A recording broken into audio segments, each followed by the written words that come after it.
శ్రీమాత్రే నమ. జయ గురు దత్తాత్రేయ నమ. ఈ వీడియోలో మనం 2025 సంవత్సరం మే నెల 18వ తారీఖున రాశులలో మార్పు చెందుతున్న రాహువు మరియు కేతు గ్రహాలు. అంటే ప్రస్తుతం రాహు మీనరాశి నుంచి కుంభరాశిలోకి, కేతువు కన్యారాశి నుంచి సింహరాశిలోకి మారడం జరుగుతుంది. ఇప్పుడు మనం వివిధ రాశుల వారి మీద రాబోయే 18 నెలల్లో కేతుగ్రహం ఎటువంటి ప్రభావాన్ని చూపడం జరుగుతూ ఉంది అన్న విషయాన్ని మనం ఈ వీడియోలో పరిశీలిద్దాం. మే 18వ తారీఖున కన్యారాశిలో 18 నెలలుగా సంచరిస్తున్నటువంటి కేతుగ్రహం మరి ద్వాదశ స్థానంలోకి మారడం జరుగుతుంది. అయితే ఒక విధంగా కన్యారాశి వారికి ఇది ఒక మంచి మార్ప, లేదా వ్యయస్థానంలోకి కేతువు రావడం వల్ల ఏదైనా ఇబ్బందులు నష్టాలు ఉంటాయా అన్న విషయాన్ని కన్యారాశిలో ఉన్నటువంటి వారి వారి యొక్క స్వభావాన్ని బట్టి, ఆలోచన బట్టి ఆధారపడి ఉంటుంది. ఏదైనా ప్రతి గ్రహం కూడా జాతకుడికి తను చేసుకున్నటువంటి కర్మలని అనుభవించే విధంగా, తన పాప కర్మల నుంచి బయటపడవేసి జాతకుడిని మంచి మహాత్ముడిగా మార్చాలనే ప్రయత్నంలో ముందుగా కష్టాలు కలిగించినప్పటికీ కూడా దాని తర్వాత జాతకుడిని మంచి మార్గంలో నడిపించి మోక్షం వైపు వెళ్ళే విధంగా ఈ గ్రహాలు సహకరిస్తూ ఉంటాయి. సో ఇదే మన జ్యోతిష్యానికి ఇంపార్టెంట్గా ఈ రాహు కేతువులు గత జన్మలో జాతకుడు చేసినటువంటి కర్మలని ఈ జన్మలో అనుభవించి మరు జన్మ లేకుండా ఈ జన్మలోనే జాతకుడు మరి పుణ్యలోకాలకి చేరుకునే విధంగా ఈ గ్రహాలన్నీ కూడా పనిచేస్తూ ఉంటాయి. అది వారు కర్మానుసారంగా వారు ఆలోచన బట్టి ఆధారపడి ఉంటుంది. ప్రస్తుతం కేతువు 12వ స్థానంలోకి ప్రవేశించాడు. అంటే మోక్షకారకుడు అయినటువంటి కేతువు మోక్ష స్థానంలోకి వెళ్ళడం జరిగింది. ఇది వారి వారి స్థాయిని బట్టి కొంతమందికి స్థాన చలనం జరుగుతూ ఉంటుంది. కొంతమంది విదేశం వెళ్ళి, అంటే మన దేశం కానీ మన సంస్కృతి కానీ ప్రాంతం వెళ్ళి అక్కడ జీవనోపాధి సాగించడం జరుగుతూ ఉంటుంది. మరి కొంతమంది పూర్తిగా ఈ సంసార జీవితం మీద విరక్తి కలిగి సన్యాస జీవితాన్ని స్వీకరించి ఏదైనా ఆశ్రమంలో శేష జీవితం గడపడం కానీ, 10 మందికి తను నమ్మినటువంటి ధర్మ సిద్ధాంతాన్ని, మతాన్ని, శాస్త్రాల్ని బోధిస్తూ దేశ సంచారం చేయడం కూడా జరుగుతూ ఉంటుంది.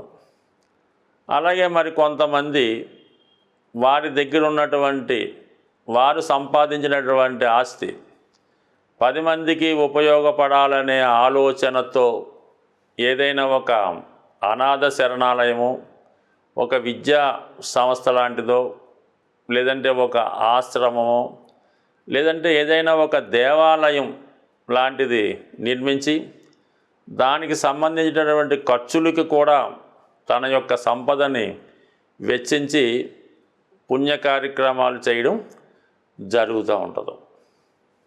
మరి కొంతమంది ఏం చేస్తారు, మరి ప్రస్తుతం ఉన్నటువంటి బాధ్యతల్ని విడిచిపెట్టి వేరే ఏదో ఒక బలహీనతకు లోని ఏదో విధంగా ఎవరినో ఒక తోడు వెతుక్కొని వాళ్ళని తీసుకొని ఏదో కొంత రిమోట్ ప్రాంతానికి, ఎవరికి తెలియని ప్రాంతానికి వెళ్ళి అక్కడ కొత్త జీవితాన్ని ప్రారంభించడం జరుగుతూ ఉంటుంది. మరి కొంతమంది ఏం చేస్తూ ఉంటారంటే ఇక్కడ ఏదో ఒక ఉద్యోగమో వ్యాపారమో ఓ చిట్ ఫండో లేదంటే ఒక మనీ స్కీమో ఒక రియల్ ఎస్టేట్ లాంటిది ఏదన్నా స్కీముల ద్వారా స్టార్ట్ చేసి అనేక లక్షల కోట్ల రూపాయలు ప్రజల దగ్గర సేకరించి ఒక ఫైన్ మార్నింగ్ జెండా ఎత్తి ఎక్కడికో వెళ్ళిపోవడం జరుగుతూ ఉంటుంది. మరి కొంతమంది ఏం చేస్తుంటారు, వాళ్ళకు ఉన్నటువంటి ఆస్తి పిల్లలకో భార్యకో వాళ్ళకో రాసి వేరే ఇల్లు విడిచి వెళ్ళిపోవడం కూడా జరుగుతూ ఉంటుంది. ఇంకా కొంతమంది మరి జాతకం వాళ్ళకి బాగోలేకపోతే మరి పిల్లలు సరిగ్గా చూడడం లేదనో ఇంట్లో సరైనటువంటి ఆదరణ గౌరవం పొందలేమనో ఇల్లు విడిచి కనబడకుండా పోతారు. వాళ్ళు బతికున్నారో తెలీదు, చచ్చిపోయారో తెలీదు. ఆ విధంగా కుటుంబ సభ్యులు వారి కార్యక్రమం చేయాలో తెలీదు, చేయకూడదో తెలీదు. ఈ విధంగా వారి కోసం ఎతుకుతూ ఎక్కడో ఉన్నారని భ్రమతో ఆ కుటుంబ సభ్యులు బతుకుతూ ఉంటారు. ఈ విధంగా కేతువు ద్వాదశ స్థానంలో రావడం వల్ల జరిగే అవకాశం ఉంది. అయితే మరి కన్యారాశి వారికి తృతీయాధిపతిగా ఉన్నటువంటి కేతువు 12వ స్థానంలో ఉండడం వల్ల అయిన వారి వల్ల, అన్నదమ్ముల వల్ల, స్నేహితుల వల్ల నష్టపోయి ఎవరికి ముఖం చూపించకుండా దూరంగా వెళ్ళిపోవడం కానీ, సెల్ఫ్ మిస్టేక్స్ వల్ల, తను చేసిన పొరపాట్ల వల్ల తన యొక్క ఆస్తితో పాటు కుటుంబ ఆస్తి, స్నేహితుల ఆస్తి కూడా పోగొట్టడం వల్ల ఈ విధంగా కూడా ఎవరికి తన యొక్క ముఖం చూపించడం ఇష్టం లేక అజ్ఞాతంలోకి వెళ్ళడానికి కూడా అవకాశం ఉంటుంది. అయితే ఏదైనా కేతు 12లో ఉన్నప్పుడు ప్రజా జీవితానికి, జనజీవనానికి దూరంగా ఉండడం జరుగుతూ ఉంటుంది. చాలా వరకు సుఖాల్ని, భోగాల్ని విడిచిపెట్టడం జరుగుతూ ఉంటుంది. అలాగే ఈ సమయంలో కొంతమంది ఫిజికల్గా మరి రిలేషన్స్ అంటే వేరే వాళ్ళతో రిలేషన్స్ పెట్టుకొని వాళ్ళు కూడా పోవడం జరుగుతుంటుంది. ఈ రిలేషన్ కూడా ఎలా ఉంటుందంటే ఏజ్తోనూ, మతంతోనూ, అలాగే వారి యొక్క వయసుతోనూ వావి వరుస లేకుండా, ఏజ్తో సంబంధం లేకుండా ఈ విధంగా వాళ్ళు ఈ అనైతిక శృంగార జీవితం గడిపి దానివల్ల కూడా కొంత ఊళ్ళో ఉంటే ఇబ్బంది అని ఎక్కడికో వెళ్ళి రహస్యంగా జీవనం గడుపుతూ ఉంటారు. ఏదైనా ఈ కన్యారాశి వారికి వ్యయంలో ఉన్నటువంటి గురువు ఏదో ఒకటి త్యాగం చేయడం జరుగుతుంది. శారీరక సుఖాలకి దూరంగా ఉండడం జరుగుతుంది.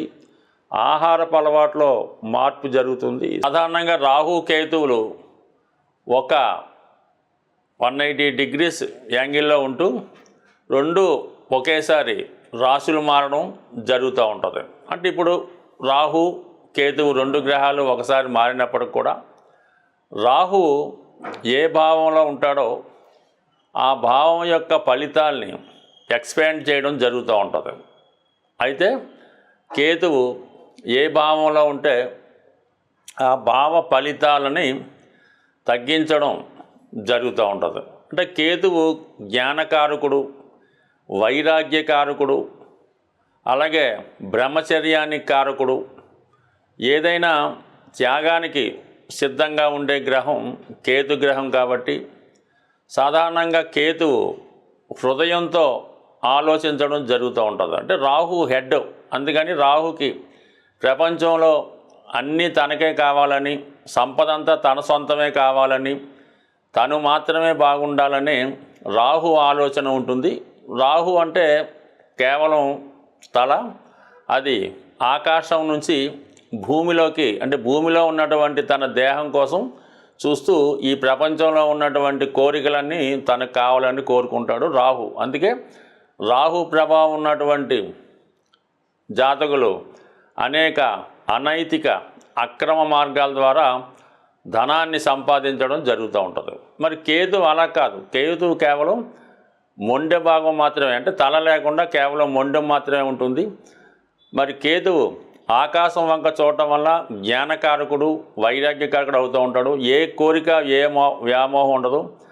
మరి అందరూ బాగుండాలి, అందరూ క్షేమంగా ఉండాలి అన్నటువంటి ఆలోచనతో రాహు కేతు ఉండడం జరుగుతుంది. దాని తర్వాత ఏంటంటే కేతువు ఏ భావంలో ఉంటే ఆ భావం మీద వ్యామోహాన్ని కోరికని తగ్గించడం జరుగుతూ ఉంటుంది. మరి ఈ విధంగా ఈ రాహుకేతువులు మార్పు చెందడం వల్ల మరి వివిధ రాశుల వారి మీద కేతువు యొక్క ప్రభావం ఏ విధంగా ఉంటుంది అన్నది పరిశీలిద్దాం. సాధారణంగా కేతువు విఘ్నేశ్వరుడు యొక్క ప్రతిరూపంగా చెప్పడం జరుగుతూ ఉంటుంది.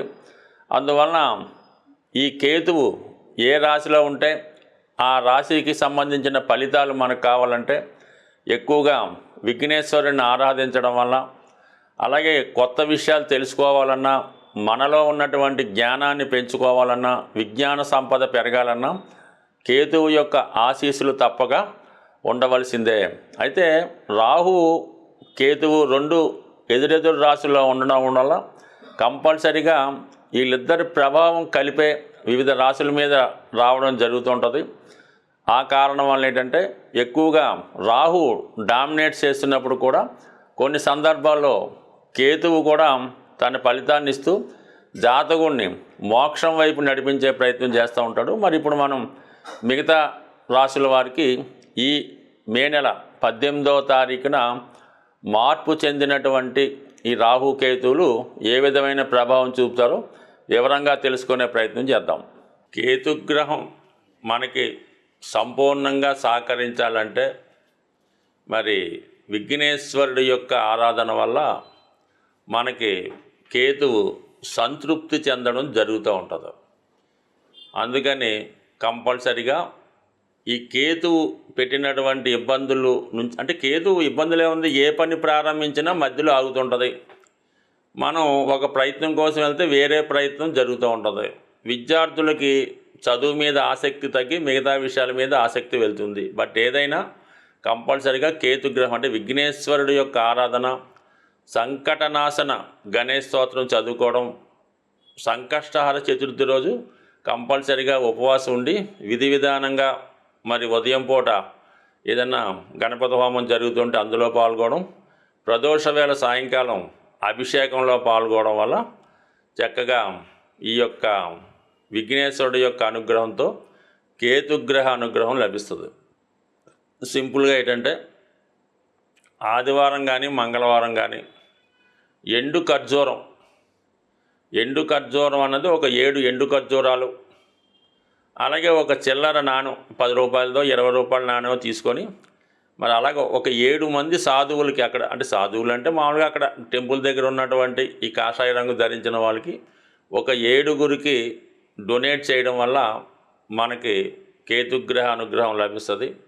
ఎక్కువగా డ్రై ఫ్రూట్స్ మరి మీరు ఆహారంగా తీసుకున్నా, అదే దేవాలయంలో స్వామికి ప్రసాదంగా నైవేద్యంగా సమర్పించిన కేతుగ్రహ అనుగ్రహం లభించే అవకాశం ఉంది. అంటే పిల్లల యొక్క చదువు తరచూ ఇబ్బంది పడుతుంది, కళలో మనకి పెద్దవాళ్ళు మరణించిన వారు కళలో కనబడుతున్నారు అనుకున్నప్పుడు ఈ పిల్లులు ఉంటాయి కదా, దానికి చక్కగా పాలు నైవేద్యం కాదు, పిల్లులకి పాలు పెట్టడం వల్ల ఈ కేతుగ్రహ దోషం పరిహారం అవుతుంటుంది. అంటే సాధారణంగా పిల్లులకి మరి ఈ ఆత్మలు అవి కనబడుతుంటాయని చెప్తూ ఉంటారు.